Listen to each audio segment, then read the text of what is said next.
Hi, Carol and Crystal here today to show you how to, and Dot, to show you how to size and fit Cavallo Hoof Boots. So you can see on this diagram where the weight-bearing wall of the hoof goes around and turns back into bar. That triangle there is the buttress. If you drew an imaginary line between the two buttresses, you'd want that red arrow length. So we're going to show you exactly how to do that on the hoof. Okay, so this is just after a relatively fresh trim, and you can really see the buttress line quite visibly here. And so if you were to line this flat surface up with that triangle and move it into the center, it would give you that red arrow length from thumb to thumb, and it would also show you that this hoof is in a size 2. So you do not include the bulbs in the measurement. You just want the length of the weight-bearing wall. You can also use any standard ruler, just line it up with the buttress, or a tape measure, like so. You can do both imperial in inches or metric. And you just need to put your size in that size range, and it is a range, which corresponds to the size hoof boot you're in. Now the other measurement you want to take is that green arrow length, so that's the width. So she's in a size 2 in the width also. So this means that Dot has a hoof that's as long as it is wide.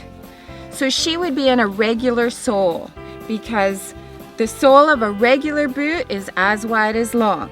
We also have a slim sole.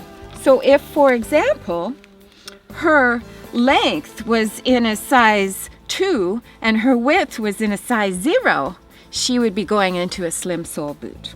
So we know Dot's good in a size 2 regular. So we're going to use the Trek style today. You just open the boot right up, open the tongue up,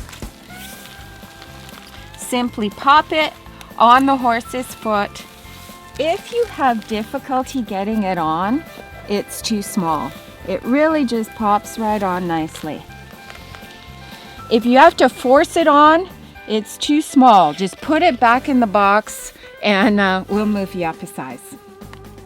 So in order to fasten it securely, you simply push the tongue against the toe and draw the outer cover around, nice and snug, keeping the top level and the bottom level.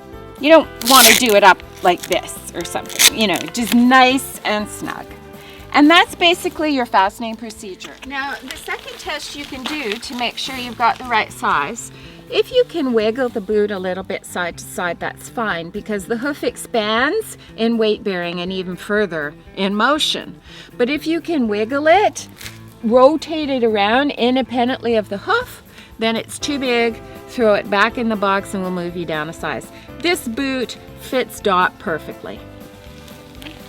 So just the final fastening procedure.